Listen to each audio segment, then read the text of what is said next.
ഈ കഴിഞ്ഞ കുറച്ച് ദിവസങ്ങളായിട്ട് ഗൾഫ് കൺട്രീസിൽ നിന്ന് അല്ലെങ്കിൽ ഗൾഫ് രാജ്യങ്ങളിൽ നിന്ന് നമ്മുടെ മലയാളികളായ പെൺകുട്ടികളുടെ ആത്മഹത്യയെക്കുറിച്ചുള്ള വാർത്തകളൊക്കെ വരുന്നുണ്ട്.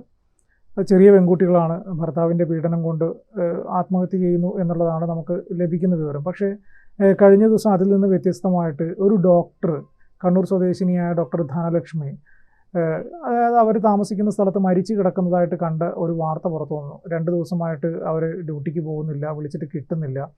അപ്പോൾ പിന്നീട് അന്വേഷിച്ചപ്പോഴാണ് ഇവർ മരിച്ചു കിടക്കുന്ന ഒരു വാർത്ത വന്നിരിക്കുന്നത്. മരിച്ചു കിടക്കുന്നതായി കണ്ടു എന്നുള്ളൊരു വാർത്ത. എന്താണ് അതിനകത്ത് കൂടുതൽ വിശദാംശങ്ങൾ?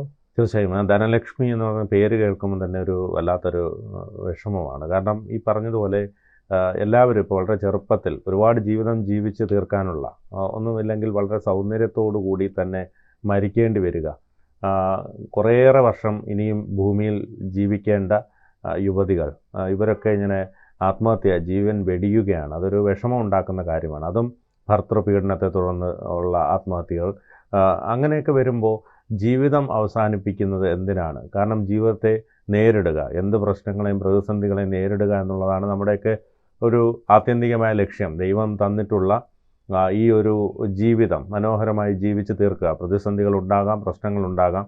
ഈ മനോഹര തീരത്ത് തരുമോ ഇനിയൊരു ജന്മം കൂടി എന്ന് കവി പാടിയതുപോലെ.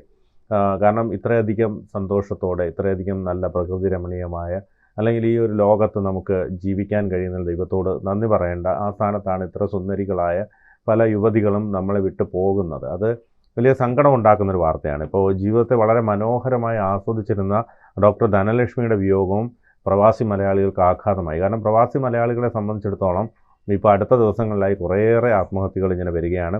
കുറച്ചു കാലമായി തുടർച്ചയായി പ്രവാസ ലോകത്ത് സംഭവിച്ച മരണങ്ങളുടെ തുടർച്ചയാണ് ഡോക്ടറുടെ വിയോഗവും.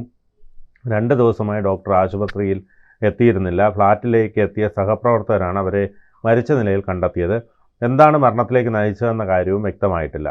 അടുത്തിടെ ഷാർജയിൽ കൊല്ലം സ്വദേശികളായ വിഭഞ്ചിക, ഇവരുടെ മകൾ 1.5 വയസ്സുകാരി വൈഭവി, തുടർന്ന് അതുല്യ എന്നിവരുടെ മരണത്തിൻ്റെ നടുക്കം മാറും മുൻപെയാണ് മലയാളി ഡോക്ടർ കൂടി ഇപ്പോൾ വിട പറഞ്ഞിരിക്കുന്നത്. അതുകൊണ്ട് തന്നെ വലിയ ഞെട്ടലിലാണ് ഓരോ മലയാളികളും. അതിൻ്റെ ഇടയിൽ ഈ വിഭഞ്ചികയുടെ കേസ് പറഞ്ഞുകൊണ്ടാണ്, ഈ വിഭഞ്ചികയുടെ ശരീരത്തിൽ മുറിവേറ്റ പാടുകളുണ്ട് എന്നുള്ളൊരു വാർത്ത കൂടി ഇന്ന് വരുന്നുണ്ട്. അതായത് വിഭഞ്ചികയുടെ ബോഡി ഷാർജയിൽ അടക്കം ചെയ്യാൻ ആദ്യം ഒരു തീരുമാനം എടുത്തിരുന്നു. പക്ഷേ ബന്ധുക്കൾ ശക്തമായിട്ട് എതിർത്ത് വിഭഞ്ചികയുടെ ബോഡി കേരളത്തിലേക്ക് കൊണ്ടുവരണം എന്നുള്ള ഒരു തീരുമാനത്തിലേക്ക് എത്തിയിരുന്നു. കേരളത്തിൽ കൊണ്ടുവന്നിട്ട് അത് പോസ്റ്റ്മോർട്ടം ഒക്കെ ചെയ്ത്, കാരണം അതൊരു കേസ് നിലനിൽക്കുന്നതുകൊണ്ട് തന്നെ കൃത്യമായിട്ട് പോസ്റ്റ്മോർട്ടം ചെയ്യേണ്ടി വരും ഇവിടെ കേരളത്തിൽ കൊണ്ടുവന്നിട്ട്. അപ്പോൾ കേരളത്തിൽ കൊണ്ടുവന്ന സമയത്താണ് വിഭഞ്ചികയുടെ ശരീരത്തിൽ അടിയേറ്റ പാടുകളും ചതവും ഉണ്ടായിരുന്നു എന്നുള്ളത് കണ്ടെത്തുന്നത്.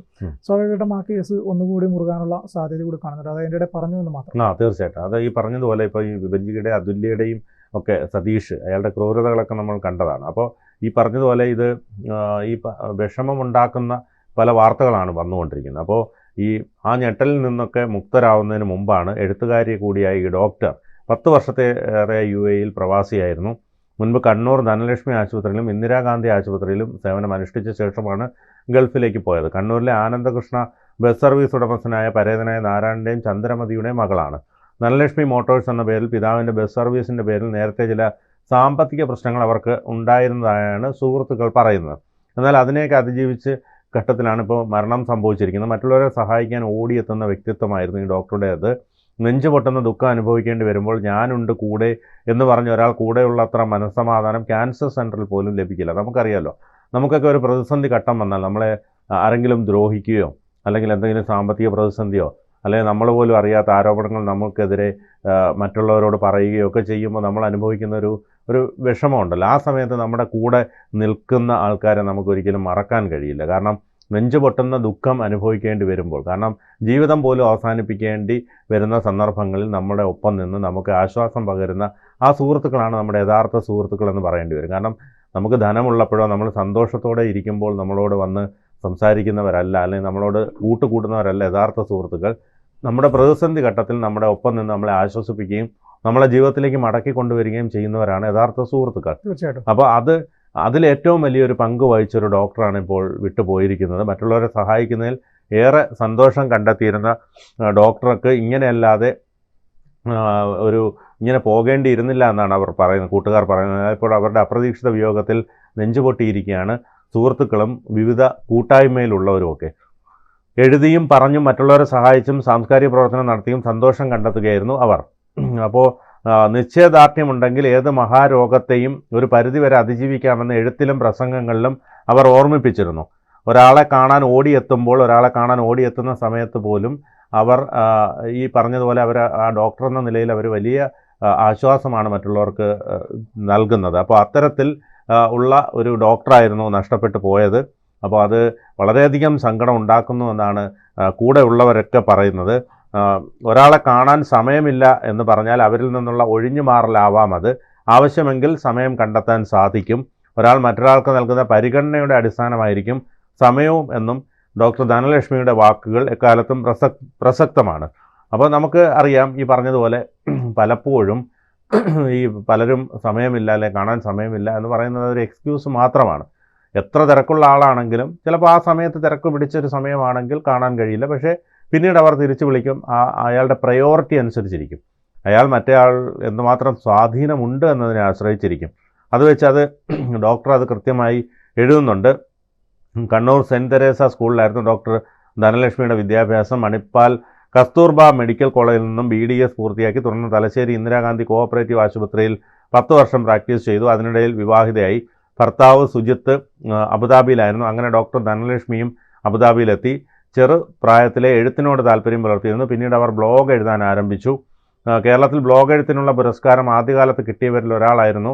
സാഹിത്യകാരൻ സേതുവിൽ നിന്നാണ് ഈ പുരസ്കാരമൊക്കെ അവർ ഏറ്റുവാങ്ങിയത്. കണിക്കൊന്ന, കനകമുന്തിരികൾ എന്നീ കവിതാ സമാഹാരങ്ങൾ ശ്രദ്ധേയമായി. റസിയെ പറയാൻ ബാക്കി വെച്ചത്, ഇനി അപൂർവ, ഉറങ്ങട്ടെ എന്നീ നോവലുകളും പുറത്തിറങ്ങിയിട്ടുണ്ട്. ഒരു ഇംഗ്ലീഷ് നോവൽ പൂർത്തിയാക്കി പ്രസിദ്ധീകരണത്തിന് കൈമാറിയിരുന്നു. ജന്മനാടായ കണ്ണൂരിലും തുടർന്ന് ഷാർജ അന്താരാഷ്ട്ര പുസ്തകോത്സവത്തിലും തൻ്റെ 5ാമത്തെ കൃതി പ്രകാശനം ചെയ്യാനുള്ള ആഗ്രഹം സഫലമാക്കാൻ പക്ഷേ ഡോക്ടർ ധനലക്ഷ്മിക്ക് കഴിഞ്ഞില്ല എന്നുള്ളതാണ് ഒരു യാഥാർത്ഥ്യം. ഒരു മരണകാരണം എന്താണെന്ന് തോന്നുന്നില്ല. സാമ്പത്തിക പ്രതിസന്ധി ഉണ്ടായിരുന്നു. ധനലക്ഷ്മി മോട്ടോഴ്സിൻ്റെ പേരിൽ വലിയ സാമ്പത്തിക ബാധ്യത ഉണ്ടായിരുന്നു. അതൊക്കെ റിക്കവർ ചെയ്തു എന്നാണ് പറയുന്നത്. പക്ഷേ ഇവർ മറ്റുള്ളവർക്ക് മോട്ടിവേഷൻ ചെയ്യുന്ന ആത്മഹത്യയാണെന്ന് പറയുന്നുണ്ടോ? ആത്മഹത്യയാണ്. മരിച്ചാലേ കണ്ടെത്തിയായിരുന്നു.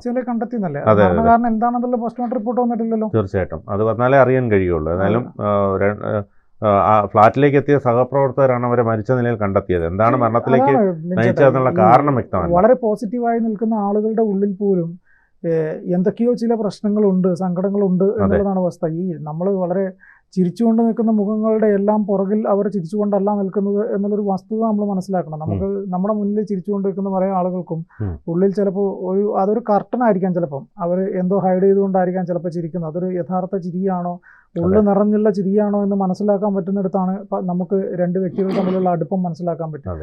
പല ആളുകളുടെയും മരണശേഷമാണ് നമ്മൾ അവരനുഭവിച്ചു പോയ അല്ലെങ്കിൽ അവർ കഴിഞ്ഞു വന്ന ജീവിത സാഹചര്യങ്ങളെ കുറിച്ചൊക്കെ ചർച്ച ചെയ്യേണ്ടി വരുന്നത്.